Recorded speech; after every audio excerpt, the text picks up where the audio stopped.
ഏവർക്കും നമസ്കാരം.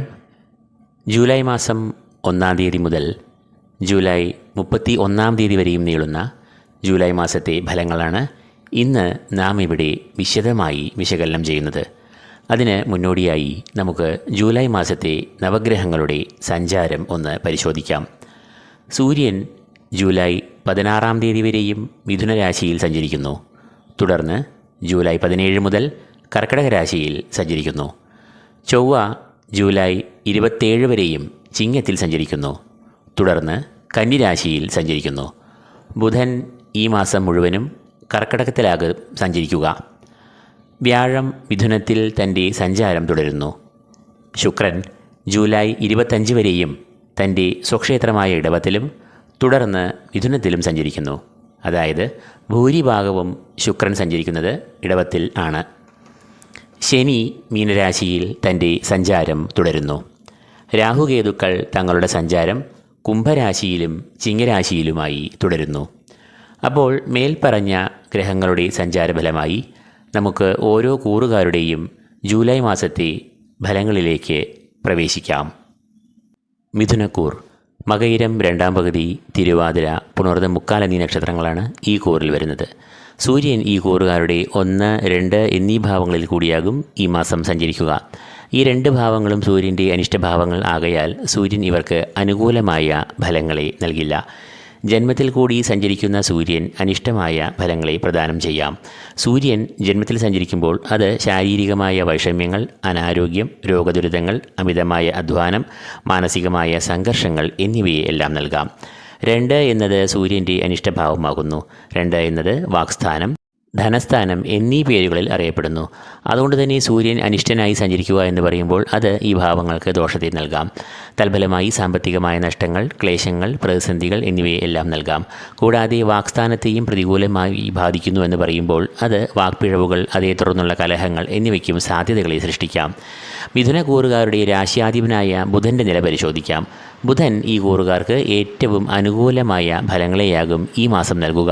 കാരണം ബുധൻ ധനഭാവം, വാക്സ്ഥാനം എന്നീ പേരുകളിൽ അറിയപ്പെടുന്ന 2-ാം ഭാവത്തിൽ കൂടിയാകും ഈ മാസം സഞ്ചരിക്കുക. 2 എന്നത് ബുധൻ്റെ ഇഷ്ടഭാവമാകയാൽ ബുധൻ ഈ ഭാവത്തിന് പുഷ്ടിയെ നൽകും. തന്മൂലം ധനപരമായ ഉന്നതി, ധനലാഭം, സാമ്പത്തികമായ പ്രതിസന്ധികൾക്ക് ഒരു പോംവഴി എന്നിവയെല്ലാം ഉണ്ടാകും.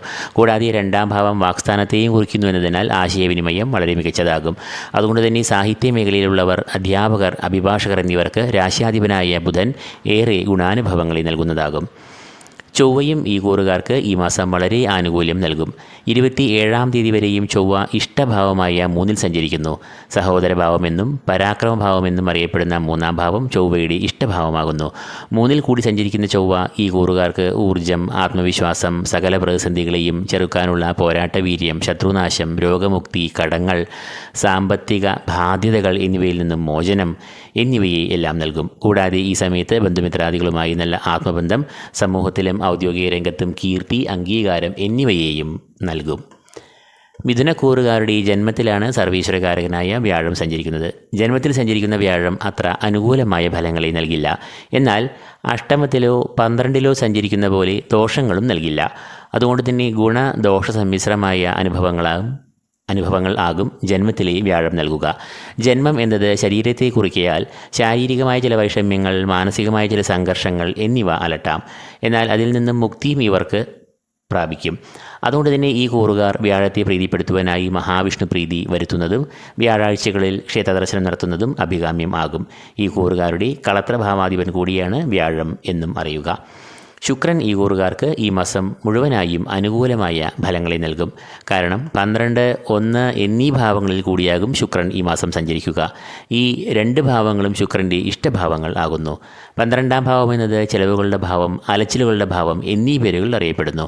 പൊതുവെ മറ്റ് ഗ്രഹങ്ങൾ എല്ലാം തന്നെ ഈ 12-ാം ഭാവത്തിൽ കൂടി സഞ്ചരിക്കുമ്പോൾ അത് പ്രതികൂലമായ ഫലങ്ങളെയാണ് നൽകുക എങ്കിൽ ശുക്രൻ ഈ ഭാവത്തിൽ കൂടി സഞ്ചരിക്കുമ്പോൾ അത് അനുകൂലമായ ഫലങ്ങളെ നൽകും.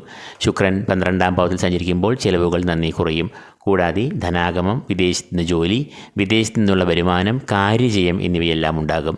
12-ൽ ശുക്രൻ സഞ്ചരിക്കുമ്പോൾ ചിലവുകളെ ഉണ്ടാക്കാമെങ്കിലും അത് വാഹനം വാങ്ങുക, ഉപരിപഠനം, വസ്തുവകകൾ വാങ്ങുക, ആഭരണം, ഗൃഹോപകരണങ്ങൾ വാങ്ങുക തുടങ്ങിയ ശുഭകരമായ ചിലവുകൾക്ക് വേണ്ടിയായിരിക്കും ധനം ചെലവഴിക്കേണ്ടി വരിക.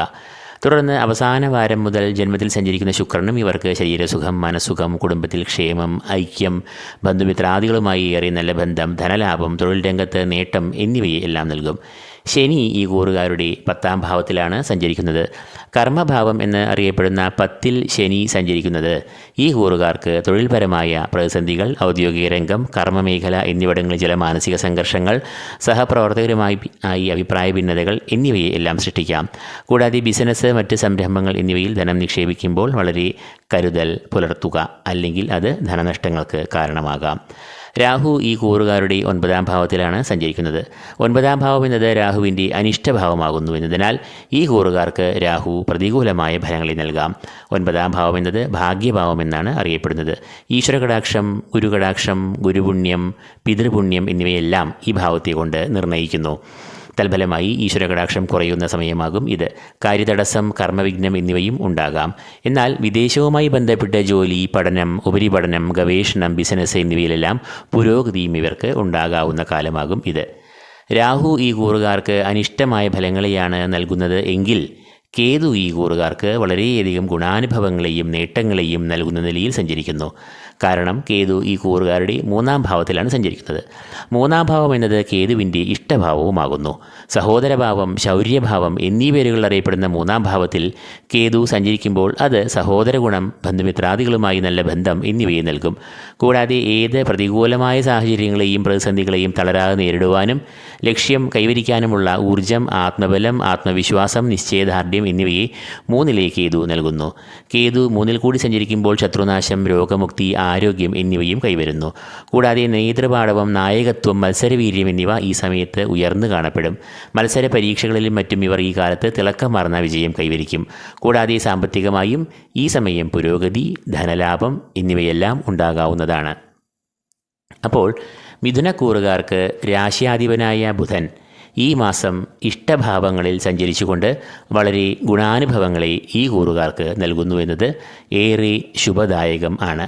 കൂടാതെ ഈ കൂറുകാരുടെ 5ാം ഭാവാധിപൻ കൂടിയായ ശുക്രൻ ഇഷ്ടഭാവത്തിൽ സഞ്ചരിക്കുന്നു എന്നതിനാൽ ഇവർക്ക് സന്താന സൗഖ്യം, സന്താന ഗുണം, പഠനത്തിൽ മികവ്, ഉപാസനാമൂർത്തികളുടെ അനുഗ്രഹം എന്നിവയും ഉണ്ടാകും. 3ാം ഭാവത്തിൽ സഞ്ചരിക്കുന്ന ചൊവ്വയും കേതുവും ഇവർക്ക് വർദ്ധിച്ച അളവിൽ പോരാട്ടവീര്യം, ഊർജം, ആത്മവിശ്വാസം എന്നിവയെ എല്ലാം നൽകുന്നു. അതുകൊണ്ട് തന്നെ ഇവർ വിജയങ്ങൾ വെട്ടിപ്പിടിക്കും. എന്നാൽ സൂര്യൻ, വ്യാഴം, ശനി, രാഹു എന്നിവർ പൊതുവെ പ്രതികൂലമായ ഫലങ്ങളെയും നൽകുന്നു. അതുകൊണ്ട് തന്നെ ഈ കൂറുകാർക്ക് ജൂലൈ മാസം ഗുണദോഷ സമ്മിശ്രമായ ഒരു മാസമായി ഭവിക്കും. അപ്പോൾ ഈ വീഡിയോ ഇവിടെ പൂർണ്ണമാകുന്നു. ഈ വീഡിയോ നിങ്ങൾക്ക് പ്രയോജനപ്രദമായെങ്കിൽ ലൈക്ക് ചെയ്യുക, ഷെയർ ചെയ്യുക.